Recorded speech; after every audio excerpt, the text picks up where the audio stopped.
کہ امام مہدی کا جو تصور ہمارے ہاں ہے اس میں ذہنوں میں بڑا انتشار ہے، کنفیوژن ہے، اس لیے کہ دو مہدی جمع ہو گئے۔ ایک تصور مہدی کا وہ ہے جو اہل تشیع کے ہاں ہے، اور ایک تصور مہدی کا وہ ہے جو اہل سنت کے ہاں ہے۔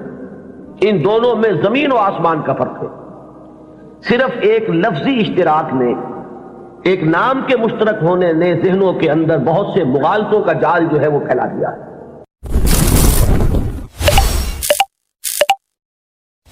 بسم اللہ الرحمن الرحیم۔ اس کے لیے مجھے جو بنیادی فرق ہے اہل سنت میں اور اہل تشیع میں، اس میں سے ایک موضوع پر گفتگو کرنی ہوگی۔ اہل سنت کا جو مجمع علیہ عقیدہ ہے، اسی سے ہم نے گفتگو شروع کی تھی، وہ ختم نبوت۔ نبی اکرم صلی اللہ علیہ وسلم پر ہر نوع کی نبوت ختم ہو چکی۔ آپ کے بعد کوئی نبی نہیں ہے، نہ کوئی ذلی ہے، نہ بروزی ہے، نہ جزوی ہے، نہ کلی ہے، نہ صاحب شریعت ہے، نہ بغیر شریعت ہے، نہ صاحب کتاب ہے، نہ بغیر کتاب۔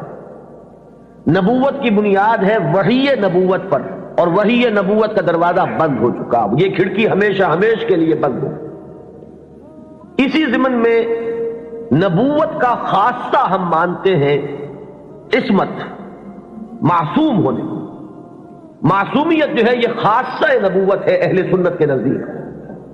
جب نبوت ختم ہوئی تو معصومیت بھی ختم۔ اب خطا کا امکان ہے، اجتہاد کا دروازہ ہے، کھلا ہے۔ کوشش کرو، محنت کرو، صحیح سے صحیح رائے تک پہنچنے کے لیے ایڑی چوٹی کا زور لگاؤ۔ کتاب و سنت کے جو محکمات ہیں، جو اس کی اساسات ہیں، اس سے استدلال کرتے ہوئے، استنباط کرتے ہوئے نتائج تک خود پہنچو۔ یہ اجتہاد ہے۔ اس اجتہاد میں جہاں ثواب کا امکان ہے، خطا کا بھی۔ ثواب یہاں سے والا ثواب نہیں، سواد والا ثواب، جس سے آپ بولتے صائب الرائے، وہ شخص کہ جس کی رائے صحیح ہوتی ہے۔ تو ثواب کا بھی امکان ہے کہ صحیح رائے تک انسان پہنچ جائے، اور خطا کا بھی احتمال ہے۔ یہ جو خطا کا احتمال ہے، اگر پوری نیک نیتی سے خطا ہوئی ہو، انسان کی اپنی نیت میں کوئی فساد نہ ہو، اس کے اپنے اندر کوئی اس کے ارادوں میں کجی نہ ہو، تو اگر خلوص اور اخلاص کے ساتھ ایک مجتہد غلطی کرتا ہے، خطا کرتا ہے، ہمارا موقف یہ ہے کہ اسے بھی اجر ملے گا، اکیرا اجر ملے گا، اس لیے کہ اجتہاد کا مادہ وہی جہد ہے۔ اس نے خلوص کے ساتھ محنت کی ہے، جد و جہد کی ہے، مطالعہ کیا ہے، غور و فکر کیا ہے، کتاب و سنت کی نصوص کو کھنگالا ہے، اس نے ایک رائے قائم کی ہے۔ اس رائے کے قائم کرنے میں اگر وہ بربنائے طبع بشری کسی خطا کا مرتکب ہو گیا ہے تو یہ اس کے دسترس سے، اس کے اختیار کے دائرے سے باہر ہے، لہذا اسے اس کی محنت کا اجر و ثواب ضرور ملے گا۔ تو مجتہد مخطی کے لیے اکیرا ثواب ہے، اور مجتہد مصیب یعنی جو ثواب تک پہنچ گیا، صحیح رائے تک پہنچ گیا، اس کے لیے دوہرا اجر۔ یہ معاملہ میں نے اس سے پہلے بھی ایک مرتبہ عرض کیا تھا کہ ہمارے ہاں اتنا قطعی ہے کہ ہمارے نزدیک حضرت ابو بکر بھی معصوم نہیں ہے، حالانکہ بالاتفاق وہ سب سے افضل ہے پوری نوع انسانی میں انبیاء کے بعد، افضل البشر بعد الانبیاء بالتحقیق، صرف اس امت میں نہیں، کل نوع انسانی میں۔ جیسے کہ محمد رسول اللہ صلی اللہ علیہ وسلم تمام انبیاء سے، تمام رسولوں سے افضل ہیں، اسی طرح آپ کی امت کے جو صدیق اکبر ہیں وہ تمام امتوں کے صدیقین سے افضل ہے۔ افضل البشر بعد الانبیاء بالتحقیق ابو بکر الصدیق رضی اللہ تعالیٰ عنہ۔ اب آپ سوچئے، ہماری یہ رائے ہے، کسی کی ہو یا نہ ہو اس سے اس وقت سروکار نہیں ہے، ہماری یہ رائے ہے، اور پھر بھی ہم کہتے ہیں کہ ابو بکر بھی خطا سے محفوظ نہیں، معمول نہیں، ان سے بھی خطا کا امکان ہے، وہ معصوم نہیں ہے۔ عصمت جو ہے وہ خاصہ نبوت ہے، وہ محمد کے ساتھ ختم ہو گئی صلی اللہ علیہ وسلم۔ ابو بکر سے خطا ہو سکتی ہے، عمر سے ہو سکتی ہے، عثمان سے ہو سکتی ہے، علی سے ہو سکتی ہے، ہر شخص سے ہو سکتی ہے۔ اگر ان چار سے ہو سکتی ہے تو بقیہ پوری نوع انسانی تا قیامت جو آنے والی ہے ان میں کوئی ان سے افضل نہیں ہو سکتا، بات ختم۔ لیکن اہل تشیع کا عقیدہ یہ ہے کہ نبوت کا دروازہ تو بند ہوا ہے، لیکن اس کے بعد امامت معصومہ کا ایک سلسلہ چل رہا ہے، اور یہ امامت معصومہ اہل بیت میں ہے۔ نبی اکرم صلی اللہ علیہ وسلم کی جو اولاد حضرت فاطمہ رضی اللہ تعالی عنہا سے چلی ہے، یہ اس میں امامت معصومہ کا ایک سلسلہ ہے کہ جو چل رہا ہے۔ تو آپ اچھی طرح جان لیجئے کہ ہمارے نقطۂ نگاہ سے تو وہ بھی ایک جزوی نبوت ہو گئی، جہاں خاصہ عصمت آ گیا، نبوت کا ایک جز آ گیا۔ تو ہمارے اور ان کے درمیان جو سب سے اہم اختلاف ہے یہ کہ صحابہ میں افضل کون ہے، یہ معاملہ تو کچھ لوگوں کے اپنے ذوق کا بھی ہو سکتا ہے، مزاج اور افتاد کا بھی ہو سکتا ہے۔ ظاہر بات ہے کہ پسند ناپسند پر تو انسان کو اختیار بھی نہیں ہوتی۔ میں نے کئی مرتبہ عرض کیا کہ ایک ہی پودا ہے گلاب کا، اس پر پھول کھلے ہوئے ہیں، آپ کو کوئی ایک پھول زیادہ پسند آیا، آپ نے اس کو لے لیا اور آپ بتا بھی نہیں سکیں گے کہ اس میں آخر سبب کیا ہے، آپ نے دوسرے پھولوں کو چھوڑ کر اسے کیوں منتخب کیا۔ تو یہ معاملہ اتنا بنیادی نہیں ہے، اگرچہ ہمارے نزدیک صحابہ کرام میں افضلیت کا ایک پیٹرن ہے اور وہ معین ہے کہ پوری امت میں افضل ترین 4 خلفاء ہیں اور ان میں ترتیب فضیلت جو ہے وہ ترتیب خلافت کے مطابق ہے۔ ابو بکر ہے، عمر ہے، عثمان ہے، پھر علی۔ ان کے بعد وہ 6 ہیں عشرہ مبشرہ میں سے، ان کے بعد اصحاب بدر ہیں، ان کے بعد اصحاب شجرہ ہیں، ان کے بعد تمام صحابہ ہیں، اور ان کے بعد پھر اب سلسلہ جو ہے وہ چلتا جائے گا۔ آگے بات میرٹ پر ہوگی، شخصی میرٹ پر، لیکن یہاں جو ہے معاملہ شخصی میرٹ کا نہیں ہے، یہاں تو معاملہ جو ہے معین ہے کہ یہ سیڑھیاں ہیں۔ تو یہ ہے ہمارا ایک موقف، لیکن میں پھر بھی عرض کروں گا کہ اس کو میں کوئی اہم عقیدے کی بات نہیں کہتا، یہ ایک ذوق کا معاملہ بھی ہو سکتا ہے۔ یہاں تک کہ امام الہند حضرت شاہ ولی اللہ دہلوی رحمۃ اللہ علیہ نے ایک بڑی عجیب بات لکھی، وہ یہ لکھتے ہیں کہ اگر میری طبیعت کو اس کے آزاد رجحان پر چھوڑ دیا جائے تو وہ فضیلت علی کی طرف زیادہ مائل ہے۔ کتنی سچی بات کہی ہے کہ میرے ذاتی رجحان کو، میری طبیعت کو، ایک ہے میرا ذوق، اگر اسے آزاد چھوڑ دیا جائے تو وہ کچھ فضیلت علی کی طرف زیادہ اس کا رجحان ہے، وہ زیادہ قائل ہے، لیکن مجھے حکم ہوا ہے کہ میں فضیلت کا اقرار کروں ابو بکر اور عمر اور عثمان۔ اب یہ ہے مقام، یہ جامعیت ہے، یہ توازن ہے۔ لہذا میں عرض کروں گا کہ اس مسئلے کو میں پھر بھی ثانوی کہوں گا، دوسرے درجے میں، لیکن یہ جو بنیادی بات ہے یہ بہت بڑا اختلاف ہے، اور ہمارے اعتبار سے تو در حقیقت یہ ایک جزوی نبوت ہے کہ جس کے قائل ہیں ہمارے یہ بھائی جو اپنے آپ کو اہل تشیع ہیں۔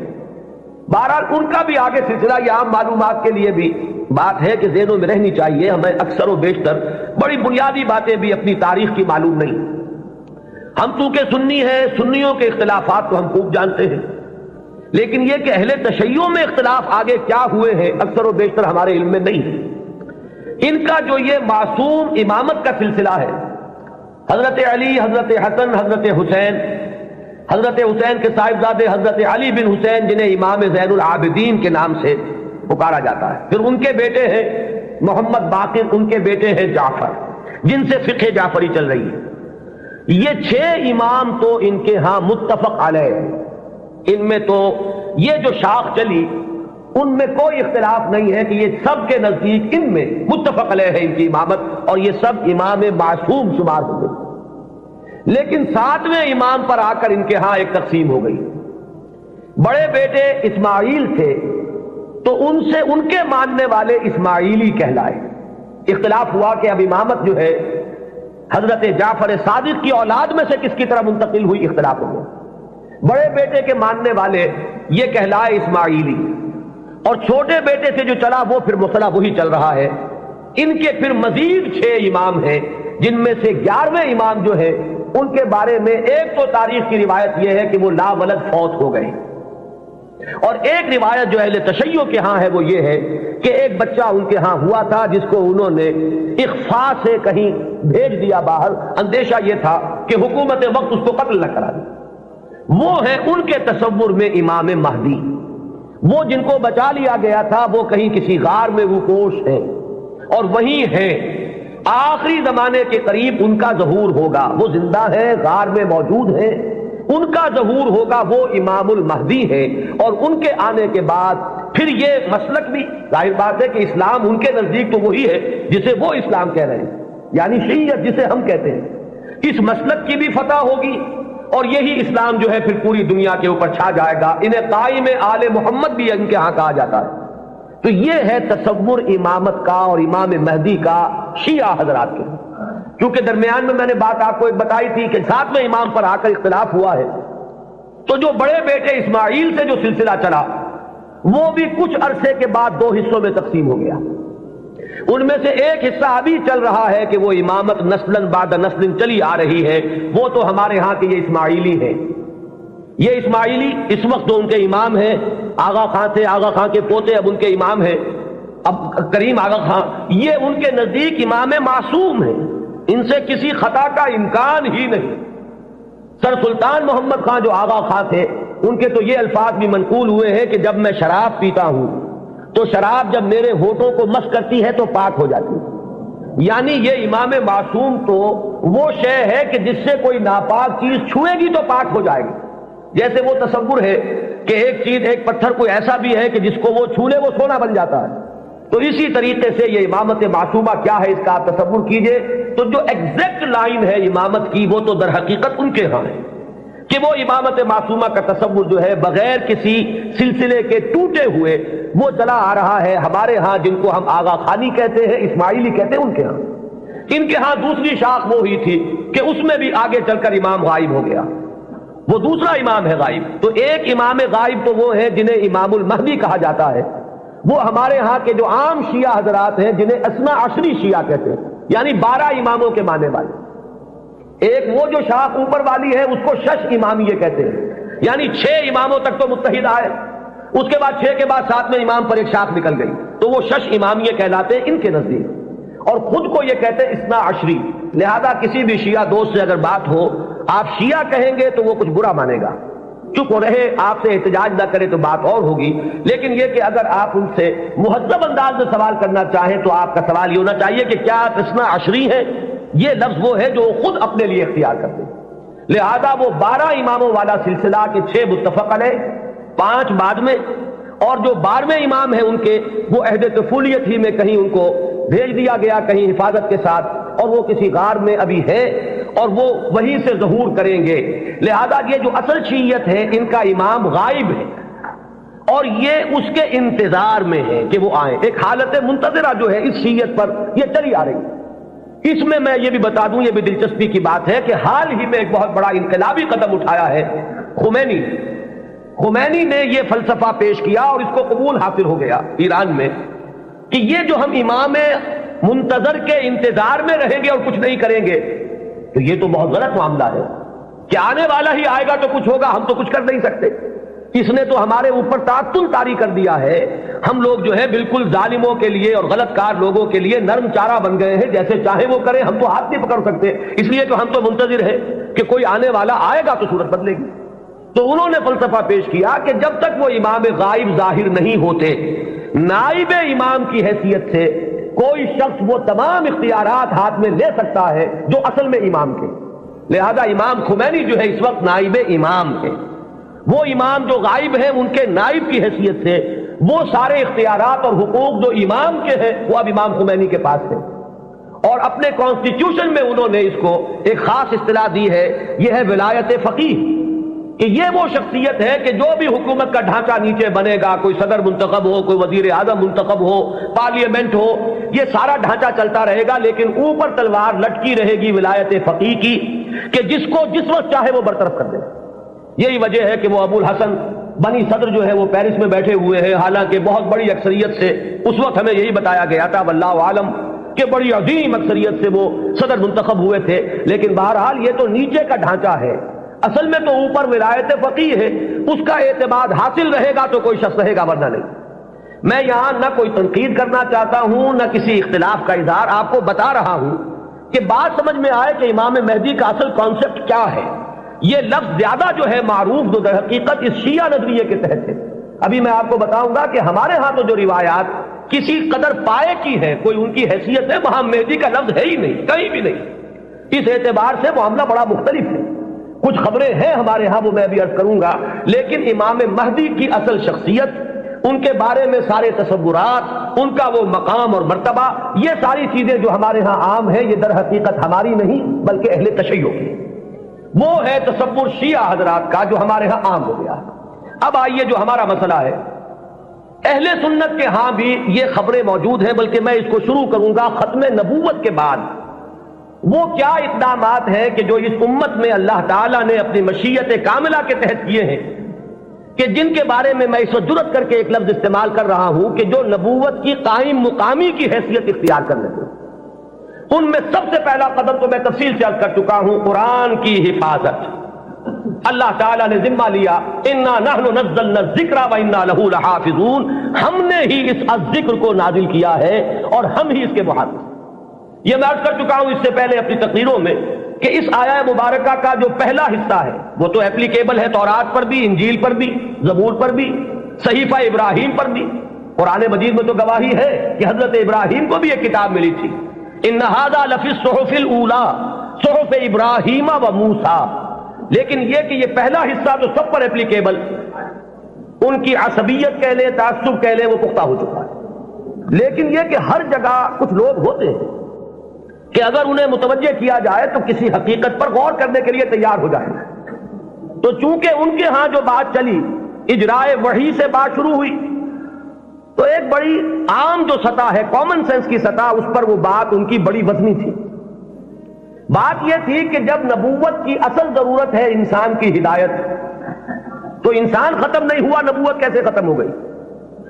آخر نبوت، میں اب ان کی طرف سے بات کر رہا ہوں، کہیں کوئی مغالطہ آپ کو نہ ہو جائے، اس لیے کہ جب تک آپ اپنے مخالف کے موقف کو صحیح طور پر نہیں سمجھیں گے تو آپ کیسے اس کے بارے میں کوئی ججمنٹ آپ نہیں دے سکتے۔ ان کی دلیل کیا ہے کہ نبوت کوئی ہابی تو نہیں تھی بعض اللہ کی، جب چاہا جاری رکھا، جب چاہا ختم کر دیا۔ یہاں ہر چیز جو ہے حکمت کے ساتھ ہے، کوئی مقصد ہے، کوئی غایت ہے، ربنا ما خلقت ھذا باطلا۔ تو نبوت کی اصل غرض و غایت نوع انسانی کی ہدایت یا اتمام حجت۔ اب وہ نوع انسانی ختم نہیں ہوئی تو نبوت کیسے ختم ہو گئی؟ وحی کا دروازہ کیسے بند ہو گیا؟ یہ دلیل تھی جو کامن سینس کے لیول پر کافی اپیلنگ ہے، بات سمجھ میں آتی ہے۔ یہاں ہمیں سمجھنا ہوگا کہ جب ہم اس کے قائل ہیں کہ نبوت، وحی نبوت کا دروازہ بند ہو گیا، تو خلق کی ہدایت کی جو ضرورت ہے اس کو اب کن ذرائع سے پورا کیا گیا؟ ان چیزوں کو اگر سمجھ لیا جائے تو وہ دلیل کٹ جائے گی۔ پہلی بات میں عرض کر چکا ہوں پوری تفصیل سے اپنی سیرت کی تقاریر میں بھی اور بعد میں بھی، کہ پہلی بات یہ کہ ہدایت خداوندی اپنے مرحلہ تکمیل کو پہنچ گئی قرآن مجید میں۔ اس حقیقت کا جتنا ادراک ہوگا اور شعور کی سطح پر جتنی ریئلائزیشن ہوگی اس کی، اتنا ہی یوں سمجھیے کہ اس فتنے کا دروازہ بند ہوتا چلا جائے کہ وہ ہدایت جو وحی کے ذریعے سے دینی مقصود تھی، وہ اپنے کلائمیکس کو، نقطہ عروج کو، اپنے نقطہ کمال کو پہنچ چکی قرآن مجید میں۔ اور دوسری بات یہ کہ اس ہدایت خداوندی کا وہ جو اب مخزن ہے، علامہ اقبال کے الفاظ میں نوع انسان را پیام آخرین حامل او رحمت للعالمین، اس کی حفاظت کا ذمہ اللہ نے لیا۔ اب یہ ایک بہت بڑا ہسٹوریکل فیکٹ ہے کہ اگرچہ ہم مانتے ہیں سابقہ کتابیں بھی اللہ کی نازل کردہ تھیں، لیکن ان کی حفاظت کا ذمہ نہیں لیا گیا۔ کیا وجہ؟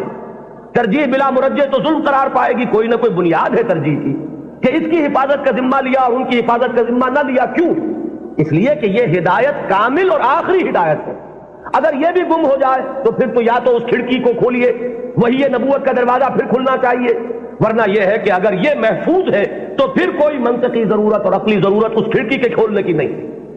تو پہلا انتظام جو اللہ نے کیا ختم نبوت کے بعد، جو ایک خلا پیدا ہوا ہدایت انسانی کے سلسلے میں، اس کے لیے پہلا انتظام قرآن مجید کی حفاظت۔ اب یہ کتاب محفوظ ہے تا قیام قیامت۔ اس کے معنی میں لوگ گھپلا کر لیں، اس کے ترجموں میں تحریف ہو جائے، الحاد ہو جائے، ادھر موڑ لیں ادھر تروڑ لیں، خود بدلتے نہیں قرآن کو بدل دیتے ہیں، ہوئے کس درجہ فقیہان حرم بے توفیق۔ لیکن یہ ترجموں میں ہو سکتا ہے، تفسیروں میں ہو سکتا ہے، متن میں ممکن نہیں ہے۔ وہ ٹیکسٹ جو ہے ہمیشہ ہمیشہ کے لیے محفوظ رہے گا۔ پہلا انتظام یہ۔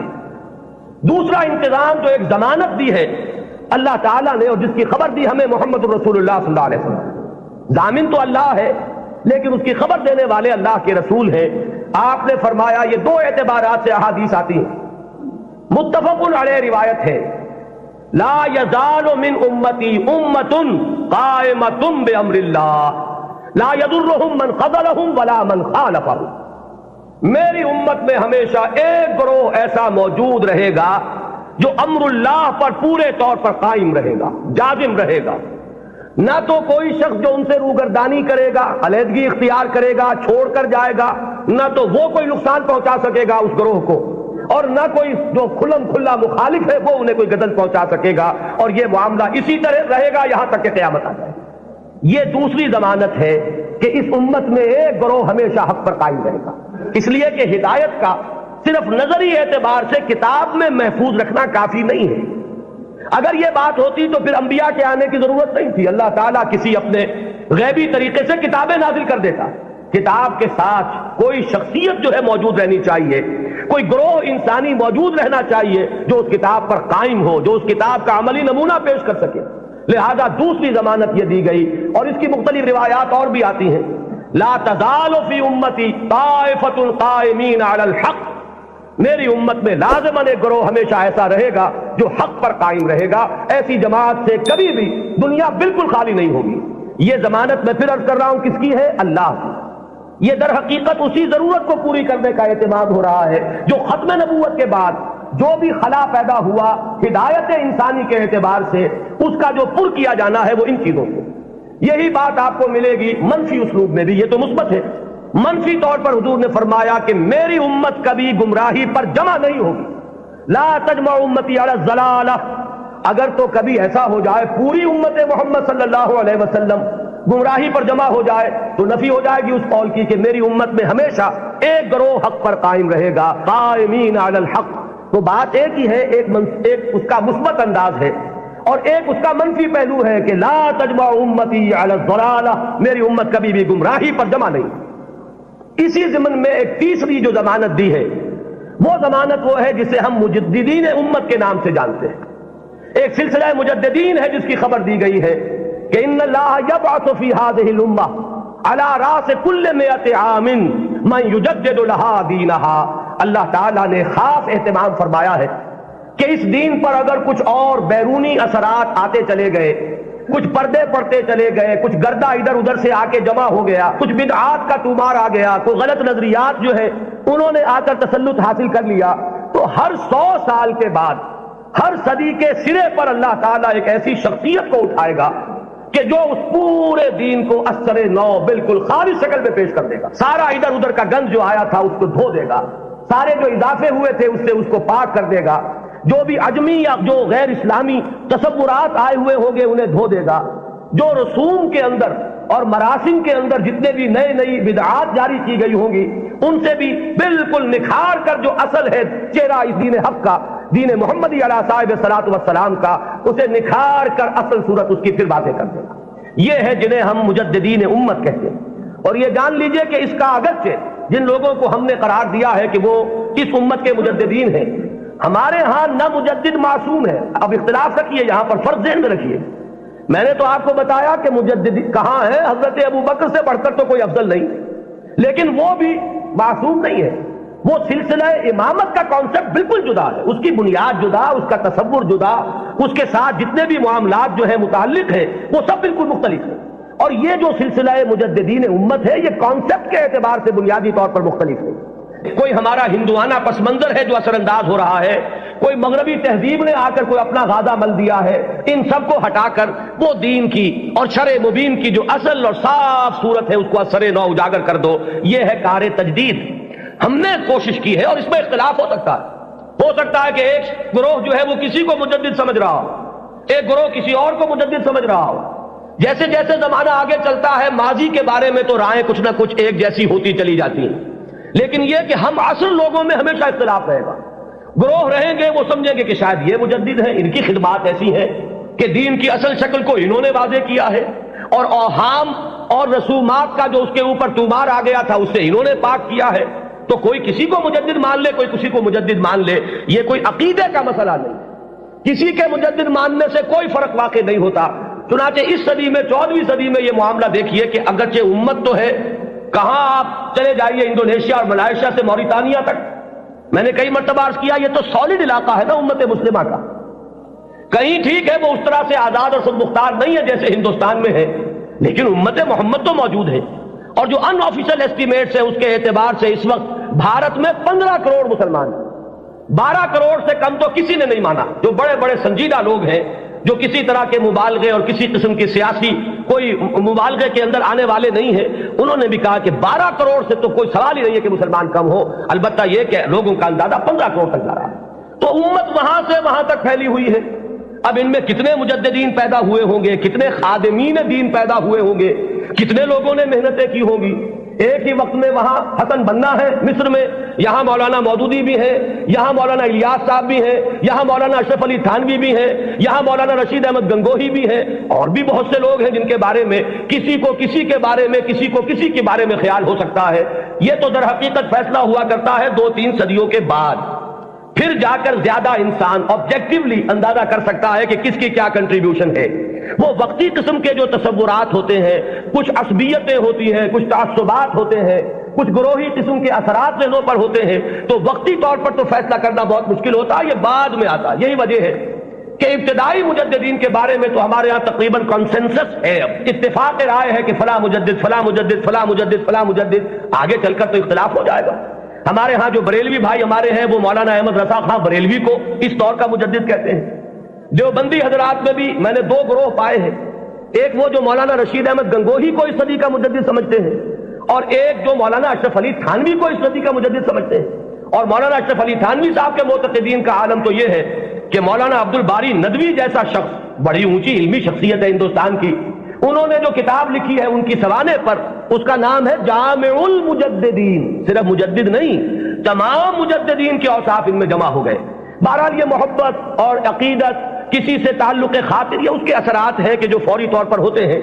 اسی طریقے سے چاہے مودودی صاحب نے ہرگز اس کا دعویٰ نہیں کیا، میں خود گواہ ہوں اس کا، میں ان کے ساتھ رہا ہوں، لیکن ہو سکتا ہے اور میں سمجھتا ہوں کہ بہت سے ان کے ماننے والوں کے ذہن میں ہے یہ بات کہ اس صدی کے اصل مجدد وہ تھے۔ یا مولانا الیاس صاحب رحمۃ اللہ علیہ کے بارے میں تو میں یہ ان کے عقیدت مندوں میں اس سے بہت آگے بات سمجھتا ہوں۔ وہ تو چونکہ کچھ روحانیت کا میدان بھی ہے تبلیغی جماعت میں، تو وہاں جو غلو ہے عقیدت کا وہ تو اس سے کہیں بڑھ کر ہے۔ تو یہ ساری چیزیں میں صرف اس لیے عرض کر رہا ہوں کہ اس میں کسی گھبرانے کی بات نہیں ہے، اس لیے کہ مجددیت جو ہے ہمارے ہاں کوئی ایسا منصب نہیں ہے کہ جس کو ماننے یا نہ ماننے سے کوئی ہمارے ایمان و اسلام میں فرق آتا ہو۔ اگر غلام احمد قادیانی کو صرف مجدد مانا گیا ہوتا کبھی تکفیر نہ ہوتا۔ اب ہمارے یہ لاہوری بھائی جو ہیں جب اپنے مدافعت پہ آتے ہیں تو وہ کہتے ہیں کہ ہم تو صرف مجدد مانتے ہیں۔ ایک زمانے میں اسی وجہ سے اس بات کا قائل رہا کہ قادیانیوں کی تکفیر تو درست ہے، لیکن ان کے بارے میں ہمیں توقف کرنا چاہیے، اس لیے کہ یہ تو نبی نہیں مان رہے۔ لیکن ثابت یہ ہوا ہے کہ اس شخص نے نبوت کا دعویٰ کیا۔ اب کوئی شخص انکار کرے تو بات اور ہے، اور کم سے کم یہ کہ مسیح موعود مانتے ہیں اور وہ مہدی موعود مانتے ہیں، ان دونوں چیزوں کو انہوں نے جمع کر دیا، اور دعویٰ جو ہے اس کا ثابت ہے کہ اس نے نبوت کا دعویٰ کیا، لہذا ان کے انکار سے انہیں کوئی ریلیف نہیں مل سکتا۔ بہرحال جو بات میں عرض کر رہا تھا وہ یہ کہ ہمارا جو یہ تصور مجدد ہے اس کو ذہن میں رکھیے۔ تو اب اس سے آگے بحث کو بڑھائیے۔ جیسے سلسلہ نبوت و رسالت اپنے ارتقائی مراحل طے کر کے مقام عروج پر، کلائمیکس پر، درجہ کمال پر پہنچا محمد الرسول اللہ صلی اللہ علیہ وسلم کی ذات مقدسہ میں، اسی طرح بالکل منطقی طور پر سمجھیے کہ اب یہ مجددین امت کا سلسلہ بھی قیامت سے پہلے اپنے ایک تکمیلی مرحلے کو پہنچے گا۔ اور وہ تکمیلی مرحلہ کیا ہے کہ اس امت کی ایک ایسی تجدید ہوگی، اس دین کی ایک اتنی مکمل تجدید ہوگی، وہ دین کے جسے اب پوری دنیا کا دین بننا ہے، جس کی خبر دی ہے محمد رسول اللہ صلی اللہ علیہ وسلم نے۔ تو وہ اخبار و احادیث ہمیں ملتی ہیں کہ جن میں حضور نے یہ خبر دی ہے کہ قیامت سے قبل اور قرب قیامت کے زمانے میں میری امت میں ایک شخص ایسا پیدا ہوگا کہ جو اس دین کو دنیا میں غالب کرے گا، جو اس کے لیے پھر اثر نو جد و جہد کرے گا۔ ظاہر بات ہے کہ وہ سلسلہ مجددین ہی کی آخری کڑی، اس لیے کہ قیامت کے سلسلے میں بات ہو رہی ہے قیامت سے پہلے پہلے ایک ایسی عظیم شخصیت جو ہے مسلمانوں میں پیدا ہوگی، وہ سلسلہ مجددین امت کا یوں سمجھیے کہ مقام عروج ہے، وہ اس کا کلائمیکس ہوگا، وہ اس کا تکمیلی درجہ ہوگا۔ اس ضمن میں جو احادیث آتی ہیں ان کو ہم 2 بڑے بڑے گروہوں میں تقسیم کر سکتے ہیں۔ پہلی بات تو یہ جانیے کہ کوئی حدیث اس بارے میں سند کے اعتبار سے اتنی قوی نہیں ہے کہ امام بخاری رحمت اللہ علیہ نے جو اپنا معیار بنایا تھا قبول روایت کا اس پر پوری اتر جائے۔ سب سے کڑا معیار امام بخاری کا ہے۔ یہی وجہ ہے کہ یہ کہا گیا ہے کہ اصح الکتب بعد کتاب اللہ صحیح البخاری۔ حدیثوں کی جان پھٹک، کس روایت کو قبول کریں گے کس کو نہیں کریں گے، ہر محدث نے اپنے کچھ شرائط بنا لی، ایک پیمانہ بنا لیا۔ یوں سمجھیے جیسے یہ بجری جہاں کرشرز لگے ہوتے ہیں، اور اس کے بعد وہ کرش سٹون جو ہے وہ کنویئر بیلٹ پر آتا ہے اور مختلف سائز کی چھلنیاں لگی ہوتی ہیں۔ کوئی چھوٹے سائز کی چھلنی ہے، اس میں سے چھوٹے چھوٹے پتھر جو ہے وہ نکل جائیں گے۔ اس سے آگے چل کر اور چونکہ گریڈنگ کرنی ہے کہ آدھے انچ سے کم چاہیے بجری، تو یہ اس چھلنی میں سے نکل گئی، وہ لے جائیے۔ پھر اس کے بعد آپ کو چاہیے آدھے انچ سے لے کر 1 انچ تک، تو اگلی چھلنی ہے، وہ اس میں سے نکلیں گے۔ اس سے آگے اور بڑھتا چلا جائے گا، گریڈنگ ہو جائے گی اس میں۔ تو محدثین نے گریڈنگ قائم کی ہے اپنے معیار میں، اور ٹاپ کا معیار جو ہے، سب سے باریک چھلنی جو لگائی ہے، وہ ہے در حقیقت امام بخاری رحمۃ اللہ علیہ کی۔ لہذا اس معیار پر جو حدیث آ گئی تو ہم یہ کہتے ہیں کہ اب سند کے اعتبار سے تو کلام نہیں، وہ جو معاملہ ہے تو اس سطح پر کوئی حدیث بھی نہ مہدی کے نام کے ساتھ نہ بغیر نام کے، ہمارے ہاں صحیح بخاری میں کوئی روایت موجود نہیں ہے اس سمن میں۔ یہ تو پہلی بات ہے جسے نوٹ کر لیجیے، یعنی سند کے اعتبار سے ٹاپ کے درجے پر تو کوئی حدیث نہیں۔ اس کے بعد نمبر 2 جنہیں ہم صحیحین میں بریکٹ کرتے ہیں، امام بخاری کے ساتھ امام مسلم کی صحیح، یہ بریکٹ ہو کر صحیحین، یہ ذرا ایک دائرہ بن گیا۔ امام مسلم کے شرائط بھی تقریباً وہی ہیں، اگرچہ تھوڑے سے کم۔ اس پر ایک روایت آئی صرف، اور اس روایت میں کہیں مہدی کا نام نہیں ہے، صرف اتنی خبر ہے کہ آخری زمانے میں قیامت سے قبل اللہ تعالیٰ ایک ایسی شخصیت کو ظاہر کرے گا، اور خاص طور پر اس کا جو ذکر ہے وہ یہ ہے کہ اس وقت زمانے میں اتنی خوشحالی ہو جائے گی، مسلمانوں کے ہاں اتنی دولت جمع ہوگی کہ وہ لبیں بھر بھر کر لوگوں کو تقسیم کرے گا اور دولت ختم نہیں ہوگی۔ یہ ایک عمومی خوشحالی کا، جیسے خلافت راشدہ کے بارے میں ہم کہتے ہیں کہ لوگ اپنی زکوٰۃ اور صدقات لے کر گھومتے تھے اور کوئی لینے والا نہیں تھا، تو اسی طرح کی برکات کا کوئی ظہور ہونے والا ہے، صرف اس کی خبر دی ہے حضور نے، اور وہ ایک عظیم شخصیت کے ذریعے سے ہوگا۔ اس میں کسی کا ذکر نہیں ہے، نام کیا ہوگا، اس کے والد کا نام کیا ہوگا، وہ کس قبیلے سے ہوگا، وہ کس نسل سے ہوگا، کسی کا کوئی ذکر نہیں۔ تو صحیحین کا تو معاملہ یہ کہ صحیح بخاری میں سرے سے کوئی روایت نہیں، موضوع ہی موجود نہیں۔ جبکہ یہاں کنٹراسٹ کے لیے میں آپ کو بتا دوں، میں نے جو تقریریں کی ہیں حضرت عیسیٰ کے نزول کے بارے میں علیہ الصلوۃ والسلام، وہ روایات جو ہیں وہ صحیحین کی ہیں، وہ متفق علیہ ہیں، وہ بخاری میں بھی ہے، مسلم میں بھی ہے۔ لہذا زمین و آسمان کا فرق ہے۔ ان دونوں کو ہمارے ذہنوں میں عام طور پر جو بھی تصورات سنی سنائی باتوں سے ہمارے ذہنوں میں بن گئے ہیں، تو تقریباً ان دونوں کو ہم وزن ہم نے کیا ہوا ہے، بہت فرق ہے۔ حضرت مسیح علیہ السلام کے نزول کی خبریں اور اس کی پیشین گوئیاں اور اس کی احادیث بہت قوی ہیں سند کے اعتبار سے۔ اکثر و بیشتر روایات اس میں وہ ہیں کہ جو متفق علیہ ہے، کہ صحیح بخاری میں بھی ہے، صحیح مسلم میں بھی۔ جبکہ یہ جو تصور ہے، ایک کانسیپٹ جو ہے امام المہدی کا، وہ میں بتا چکا ہوں، اصلاً تو یہ ایک شیعی کانسیپٹ ہے۔ وہ سارے تصورات جو اس کے ساتھ ہیں وہ اہل تشیع کے، لیکن ہمارے ہاں اگر کوئی تصور ہے تو وہ تصور اول تو سند کے اعتبار سے اتنا قوی ہے ہی نہیں کہ شرائط بخاری پر پورا اترے، وہ تو بات نیچے آ گئی۔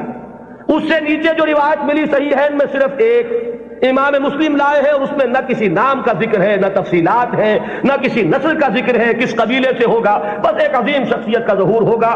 تو اس کو تو یوں سمجھیے کہ وہی سلسلہ مجددیت کا یہ نقطہ عروج ہے، یہ اس کا تکمیلی مرحلہ ہے۔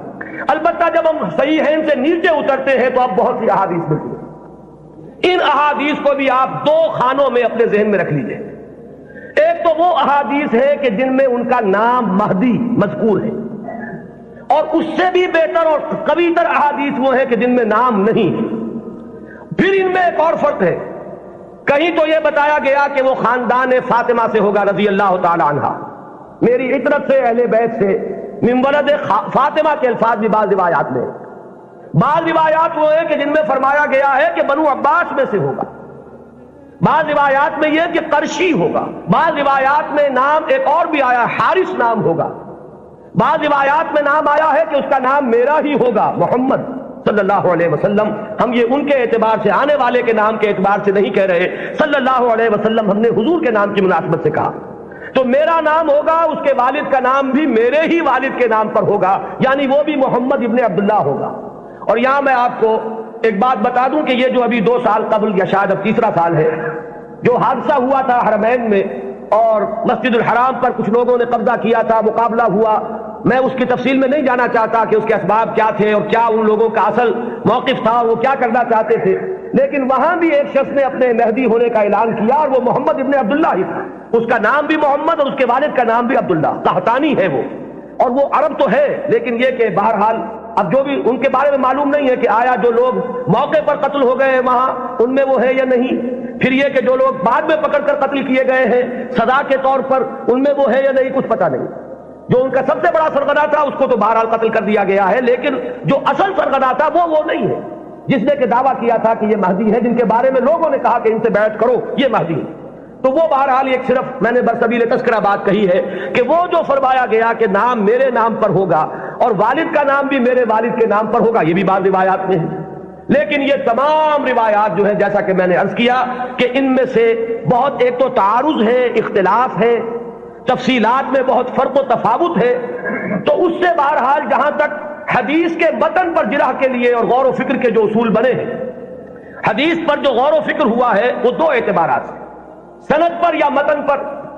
سند میں تو ہم یہ دیکھیں گے کس نے کس سے سنا، کس نے کس سے سنا، اس نے کس سے سنا، اس نے کس سے سنا، یہ چین متصل ہے یا کہیں ٹوٹتی ہے، دو کڑیاں آپس میں ملی ہوئی ہیں کہ نہیں۔ پھر ہر کڑی کے بارے میں دیکھیں گے یہ فاسق تو نہیں تھا، اس کے بارے میں کوئی جھوٹ کی گواہی تو نہیں ملی تھی کہ جھوٹ بھی بول دیتا تھا۔ تو یہ سارا معاملہ تو ہے سند کا کہ جتنے بھی راوی ہیں متصل ہو روایت کا سلسلہ نمبر ایک، اور جو راوی ہیں وہ سب کے سب ثقہ ہو، قابل اعتماد ہو، نیک لوگ ہو، یہ گفتگو تو ہے سند پر۔ جو محدثین نے اکثر و بیشتر کام اسی پر کیا ہے، وہ متن پر زیادہ زور نہیں دیتے، وہ تو سند دیکھتے ہیں۔ بات آ رہی ہے کس سلسلے سے؟ ایک ہوتا ہے کسی حدیث کے مضمون پر غور کر کے اور پھر یہ دیکھا جائے کہ اس میں کیا ہے، کوئی چیز ایسی تو نہیں جو خلاف عقل ہو، کوئی چیز ایسی تو نہیں جو کتاب و سنت کی دوسری منسوخ چیزوں کے خلاف ہو، بالکل واضح طور پر کوئی چیز مخالفت کر رہی ہو قرآن اور حدیث کی۔ اور اسی میں ایک اصول یہ بھی تھا کہ ہمارے ہاں جو اختلافات ہوئے ہیں بعد میں سیاسی اور اس کی وجہ سے گروہ بندیاں ہوئی ہیں، تو کچھ حدیثیں یا کچھ روایتیں جو بنائی گئی اس دور میں ان میں کچھ نام داخل کر دیے گئے۔ بنو عباس کو اپنے سپورٹرز درکار تھے، تو انہوں نے کچھ ایسی حدیثوں کے اندر کوئی اہتمام، اور یہ ضروری نہیں کہ بنو عباس نے کیا ہو، یہ آپ کو معلوم ہے کہ بادشاہ سے بڑھ کر بادشاہ کے وفادار ہر دنیا میں موجود رہے، تو ان کے حواریین نے ان کی خوشنودی حاصل کرنے کے لیے کچھ حدیثیں گھڑ دی ہوں کہ بنو عباس میں سے ہوگا ایک خلیفہ مہدی، اور اسے تو بڑا انعام پھر ملا ہوگا جس نے آ کر وہ روایت سنائی ہو۔ تو یہ ہوتے ہیں وہ محرکات جو وقتی طور پر اختلافات کی بنیاد پر جو روایتیں گھڑی گئی ہیں ان میں چھان پھٹک کرتے ہیں ان اصولوں پر۔ چنانچہ یہاں تک روایت کے الفاظ ملتے ہیں کہ وہ جو مہدی جب آئے گا تو اس کے جھنڈے کالے رنگ کے ہوں گے اور وہ خراسان سے آئے گا۔ اب ابو مسلم خراسانی آیا تھا جس نے بنو امیہ کی حکومت کا تختہ الٹا اور بنو عباس کی حکومت قائم کی۔ ظاہر بات ہے کہ یہ روایت خود بول رہی ہے کہ یہ بنو عباس کے خوشامدیوں نے بنو عباس کو خوش کرنے کے لیے یہ کوئی روایت گھڑی ہے، اور چونکہ یہ درجہ ثالث درجہ چہارم کی روایات ہے لہذا ہمیں ان کے متن پر گفتگو کرنے کا حق حاصل ہے۔ صحیح ہے ان کی روایات کا معاملہ مختلف ہو جائے گا، سند کے اعتبار سے اتنی پختہ روایات جو ہے تو ہمیں سوچنا پڑے گا، توقف کرنا پڑے گا کہ ہماری عقل ٹھوکر کھا سکتی ہے، آخر ہمارا بھی تو ہماری منطق بھی تو ٹیڑھی ہو سکتی ہے، وہاں ہمیں رکنا ہوگا۔ لیکن جہاں معاملہ روایت کے اعتبار سے اتنا پختہ نہیں ہے تو ظاہر بات ہے کہ وہاں متن پر گفتگو ہوگی۔ تو اکثر و بیشتر روایات تو اسی نوعیت کی ہے کہ کہیں، چونکہ آپ کو معلوم ہوگا یہ ہماری تاریخ کا ایک عجیب واقعہ ہے، بنو امیہ کی حکومت کا تختہ الٹا بنو عباس نے، لیکن بنو عباس نے اس کے لیے جو مسلمانوں کو اپنے گرد جمع کرنے کے لیے نعرہ بلند کیا وہ تو تھا خاندان بنی ہاشم اور بنی فاطمہ آل رسول، ان کا نعرہ لگایا، اور جب انہیں حکومت مل گئی تو سب سے بڑھ کر تشدد جنہوں نے کیا ہے آل فاطمہ پر وہ یہی بنی عباس تھے۔ سیاست کے یہ کرشمے دیکھنے میں آتے ہیں، میری گناہ گار آنکھوں نے بھی یہ کرشمہ دیکھا ہے، وہ میں آپ کو سنا دوں۔ سعودی عرب کا اختلاف جب ہوا تھا مصر سے تو اس کا نقشہ میری نگاہوں کے سامنے سن 62 میں پہلی مرتبہ میں نے حج کیا، اور اسی سن میں یہ رابطہ عالم اسلامی کی تاسیس ہوئی۔ مولانا مودودی بھی گئے تھے اس میں شرکت کے لیے، مولانا داؤد غزنوی بھی گئے تھے، میں تو گیا تھا والدین کے ہمراہ حج کے لیے۔ وہاں مولانا داؤد غزنوی نے یہ کہا کہ تم میرے سیکریٹری بن جاؤ، کیونکہ ہر مندوب جو آیا اس کے ساتھ تو سیکریٹری بھی ہے، تو مجھے اور کیا چاہیے تھا، اندھا کیا چاہے دو آنکھیں، کہ میں اس پورے اجلاس کو ان کے سیکریٹری کی حیثیت سے اٹینڈ کر سکوں۔ تو میں نے وہ پورا نقشہ دیکھا۔ اس وقت صورت کیا تھی، اللہ تعالیٰ مغفرت فرمائے، شاہ سعود جو بڑے بھائی تھے شاہ فیصل کے بھی اور جو شاہ خالد ہیں ان کے، شاہ سعود اس وقت یوں سمجھئے کہ جو تقریر کی ہے ناصر کے خلاف اور مصر کے خلاف، اس سے زیادہ زہر میں بجھی ہوئی تقریر کوئی نہیں ہو سکتی۔ جملے مجھے ابھی تک یاد ہے، نحن فداء الاسلام بارواحنا واجسادنا وهم اعداء اللہ واعداء الدین واعداء الرسول، ہم تو اسلام کے فدائی ہیں، اپنی ارواح سے بھی اپنے اجساد سے بھی، ہر چیز اپنی اسلام پر فدا کرنے کو تیار، اور یہ جو ہے اللہ کے دشمن، اللہ کے رسول کے دشمن، اللہ کے دین کے دشمن۔ یہ انداز تھا۔ وہ کہیں تصویر اس زمانے میں چھپ گئی تھی. ظاہر بات ہے کہ مصر تو اس طرح کا آزاد ملک ہے جیسے ہمارا معاشرہ بھی ہے, یہاں سوشلسٹ بھی ہے, ملحد بھی ہے, وہاں بھی ہے. تو کسی ملحد رسالے میں یہ پولیگیمی پر ایک کارٹون چھپ گیا تھا. ایک مرغا درمیان میں ہے اور چاروں طرف 9 مرغیاں, اور یہ کارٹون جو ہے وہ منسوخ کیا تھا, یہ ہے یعنی اشارہ کیا جا رہا تھا توہین آمیز انداز میں نبی اکرم صلی اللہ علیہ وسلم. اس کارٹون کا ذکر انہوں نے کیا. یہ کر رہے ہیں وہ مصر میں, اور ظاہر بات ہے یہ ایسی چیز ہے کہ ہر مسلمان کا خون جو ہے کھول اٹھے گا اس کے تصور سے. لیکن یہ کہ پھر آپ سوچئے ہوا کیا. یہ جو اختلاف تھا مصر کا اور سعودی عرب کا, اب اختلاف ہوا 2 بھائیوں کا. شاہ فیصل نے جو اس وقت ولی عہد سے تختہ الٹا حکومت پر قبضہ کیا, وہی شاہ سعود اب جا کر بیٹھے ناصر کی گود میں, جن کی وہ تقریر تھی. انہیں پناہ ملی ہے تو ناصر کے ہاں ملی ہے. کشمکش تو سعودی عرب کی اور مصر کی تھی. شخصیات در حقیقت اس میں آ جایا کرتی ہیں وقتی طور پر. تو یہ تماشا میری گناہگار آنکھوں نے بھی دیکھا, اور یہی تماشا تاریخ میں ہوا تھا کہ بنو عباس نے بنو امیہ کی حکومت کا تختہ الٹا اہل بیت رسول کے نام پر, اور پھر اہل بیت رسول پر جتنا ستم کیا ہے بنو عباس نے اس کا اس نے اشیر بھی نہیں ہے کہ جو بنو امیہ نے کیا. بہرحال یہ جب معاملات ہیں تو کہیں بنی فاطمہ کے لیے وہ احادیث ہے, کہیں بنو عباس کے لیے ہے, تو ان روایتوں کا ہمارے ہاں کوئی اونچا مقام نہیں. البتہ وہ جو میں نے بات آپ کے سامنے عرض کی کہ دین کا جو ایک تصور ہمارا ہے بحیثیت مجموعی, ختم نبوت کے بعد ہدایت انسانی کا سلسلہ جو جاری ہے وہ کس شکل میں ہے. میں نے آج اسی لیے آیت شروع میں پڑھی تھی, وَلْتَكُمْ مِنْكُمْ أُمَّةٌ يَدْعُونَ إِلَى الْخَيْرِ وَيَأْمُرُونَ بِالْمَعْرُوفِ وَيَنْهَوْنَ عَنِ الْمُنكَرِ وَأُولَٰئِكَ هُمُ الْمُفْلِحُونَ. لوگوں اب شخصی نبوت کا دور ختم ہوا, وہ تو آخری اور کامل نبی تھے محمد صلی اللہ علیہ وسلم. اب تمہیں اجتماعی سطح پر ایک کام کرنا ہے. وہ کام جو ہوا کرتا تھا رسولوں کے ذریعے سے اب تمہیں کرنا ہے, بحیثیت امت کرنا ہے. وَكَذَلِكَ جَعَلْنَاكُمْ أُمَّةً وَسَطًا لِتَكُونُوا شُهَدَاءَ عَلَى النَّاسِ وَيَكُونَ الرَّسُولُ عَلَيْكُمْ شَهِيدًا. ہم نے تمہیں امت وسط بنایا ہی اس لیے ہے کہ رسول گواہی دے تم پر اور تم گواہ بن جاؤ پوری نوع انسانی پر. یہی ہے فطرت کے مطابق, عقل کے مطابق, منطق کے مطابق کہ وہ جو سلسلہ ختم ہوا رسالت کا اور نبوت کا, در حقیقت اس کی جگہ اب اس امت نے لی ہے. اب یہ کلیکٹیو رسپانسبلٹی ہے پوری امت کی, اور امت بحیثیت مجموعی کنتم خیر امت اخرجت للناس تأمرون بالمعروف وتنہون عن المنکر وتؤمنون باللہ. اور اگر پوری امت سو جائے, پوری امت کو اپنی ذمہ داری کا احساس نہ رہے, پوری امت جو ہے کہیں گم ہو جائے, اپنا قافلہ جو ہے وہ راستہ بھول چکا ہو, تب کیا کریں؟ وَلْتَكُمْ مِنْكُمْ أُمَّةٌ يَدْعُونَ إِلَى الْخَيْرِ. تم میں سے ایک گروہ تو رہنا ہی چاہیے, ایک جماعت تو ایسی ہونی ہی چاہیے, کچھ لوگ تو رہے کہ دنیا جب دنیا کی طرف دوڑ رہی ہو تو وہ دین کے لیے اپنے آپ کو وقف کر دیں. جب باقی لوگوں کی ایمبیشنز اور حوصلے اور ولولے ہوں دنیا کمانے کے, وہ ہر چیز کو تج کر صرف اللہ کے دین کی خدمت کا بیڑا اٹھا دیں. تو ایک گروہ, ایک جماعت تو رہنی ہی چاہیے. وَلْتَكُمْ مِنْكُمْ أُمَّةٌ يَدْعُونَ إِلَى الْخَيْرِ وَيَأْمُرُونَ بِالْمَعْرُوفِ وَيَنْهَوْنَ عَنِ الْمُنكَرِ وَأُولَٰئِكَ هُمُ الْمُفْلِحُونَ. اور جان لو کہ اصل فلاح کے حقدار وہی ہوں گے, انہی کو فلاح مل کر رہے گی. یہ ہے وہ قرآنی ہدایت جس کا اب میں نے جو بتایا آپ کو احادیث کے ذیل میں. تو پہلی بات تو یہ کہ قرآن کی حفاظت وہ قرآن سے ثابت, احادیث سے ثابت. دوسری بات یہ کہ ایسے ایک گروہ کا رہنا, اس کی ضمانت احادیث نے دے دی. لا تزال فی امتی طائفۃ قائمین علی الحق. میری امت میں ایک گروہ ہمیشہ رہے گا. اور یہ جان لیجئے یہ بھی ایک دلچسپ مسئلہ ہے, جو جماعتیں بنتی ہیں, جو گروہ اٹھتے ہیں اس کام کے لیے, ظاہر بات ہے وہ کسی شخصیت کے سہارے پر اٹھتے ہیں.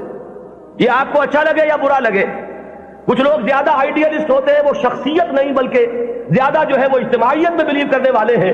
ان حضرات کی توجہ کے لیے کہہ رہا ہوں کہ کام ہمیشہ جب بھی آپ دیکھیں گے کسی شخص سے شروع ہوا ہے.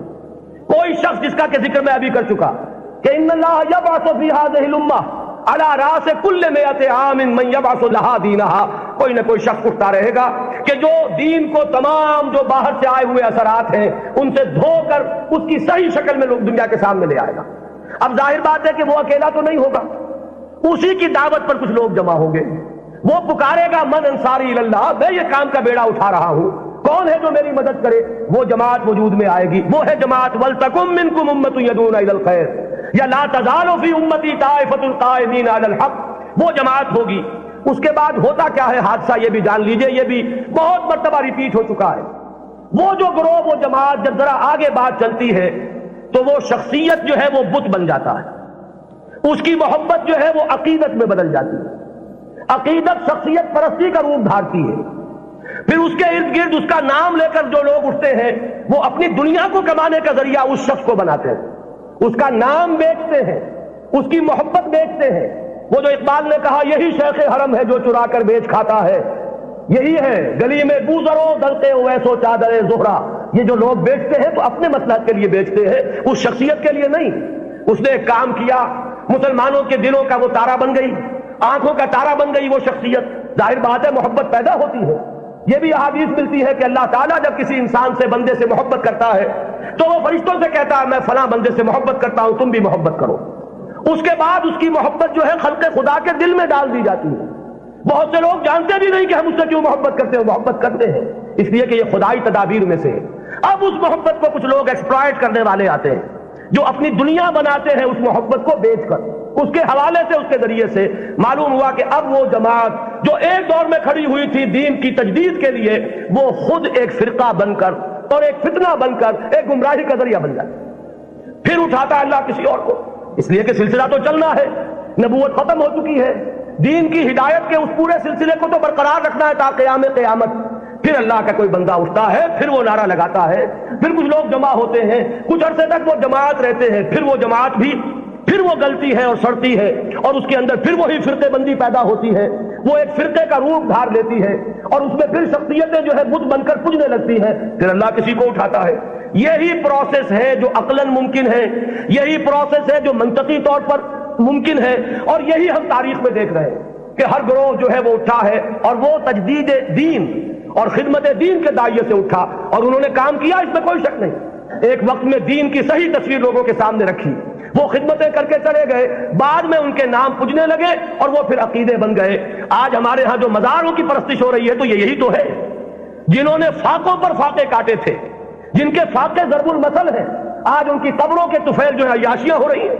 آج لوگ جو ہیں انہوں نے اپنی دنیا کمانے کا ذریعہ اس کو بنایا ہوا ہے۔ تو یہ وہی پروسیس ہے جو بہت زیادہ میگنیفائڈ فارم میں اور بڑی گھناؤنی صورت میں ہمارے سامنے موجود ہے۔ ہوتا یہی ہے، تو فرمایا کہ ایسا ہوتا رہے گا، قافلہ چلتا رہے گا۔ قرآن ہے، یہ قلعہ تو گڑا ہوا ہے، اس میں تو کہیں ادھر سے ادھر ہونے کا سوال ہی نہیں، یہ تو قائم و دائم ہے، اس کی حفاظت کا ذمہ لیا ہے۔ اس کے بعد ایک امت ایک گروہ بھی موجود رہے گی، اس کی بھی ضمانت ہے۔ اور ظاہر بات ہے کہ امت یا گروہ، اما یا امو کہتے کسے ہیں؟ ایک امام ہوتا ہے جس کے پیچھے نماز ادا کرتے ہیں باجماعت، وہ امام ہے، اور امت کا لفظ بنا امام سے، اما یا امو سے لفظ امت بنا۔ یہ جو شخص اٹھے گا، اس کے جو ساتھی ہوں گے، اعوان و انصار ہوں گے، جو مددگار ہوں گے، یہ جماعت بنیں گے۔ اور اس کے بعد جب یہ جماعت جو ہے، جب یہ زوال سے دو چار ہوگی، جب اس کے اندر فساد رونما ہو جائے گا، پھر وہ پروسیس اثر نو ہوگا۔ یہ چلتا رہے گا تا کہ قرب قیامت میں ایک عظیم شخصیت کا ظہور ہوگا۔ وہ اسی سلسلہ مجددین کی آخری کڑی ہوگا، وہ دین کی تجدید کرے گا، اس کے ساتھ مسلمان جمع ہو جائیں گے، متقین ہوں گے، صالحین ہوں گے، مخلصین ہوں گے، جہاد ہوگا، اعداء اللہ اعداء الدین کے ساتھ مقابلے ہوں گے، اور ان میں سر فہرست ہے یہود، اور یہود ہی کے ساتھ جب آخری مارکا ہو رہا ہوگا اور وہاں مسلمانوں کے قدم جو ہے وہ کمزور پڑ رہے ہوں گے، اس وقت وہ حضرت مسیح کا نزول ہوگا، اور وہ دجال اکبر جو یہود کا اس وقت سب سے بڑا لیڈر ہوگا، اسے بھی قتل کریں گے اور یہودیوں کا قلع کما کریں گے۔ یہ دونوں جو واقعات ہیں جمع ہو جاتے ہیں، نزول عیسیٰ علیہ السلام کا معاملہ بھی اور اس عظیم شخصیت کا معاملہ بھی۔ ہم یقین سے نہیں کہہ سکتے ان کا نام کیا ہوگا۔ یہ ساری خبریں فلاں قبیلے سے، فلاں خاندان سے، یہ اس سند کو نہیں پہنچی ہوئی ہیں کہ میں یا آپ کوئی رائے اس کی بنا پر حتمی طور پر قائم کر لیں۔ حتمی بات ایک ہی ہے کہ آخری زمانے میں اس امت میں ایک مجدد پیدا ہوگا، عظیم مجدد، اور وہ اس دین کی تجدید اس سطح پر کرے گا کہ جس کے بعد اس دین کا غلبہ پوری دنیا میں ممکن ہو جائے گا۔ یہ ہے اصل میں ہمارا تصور اہل سنت کا۔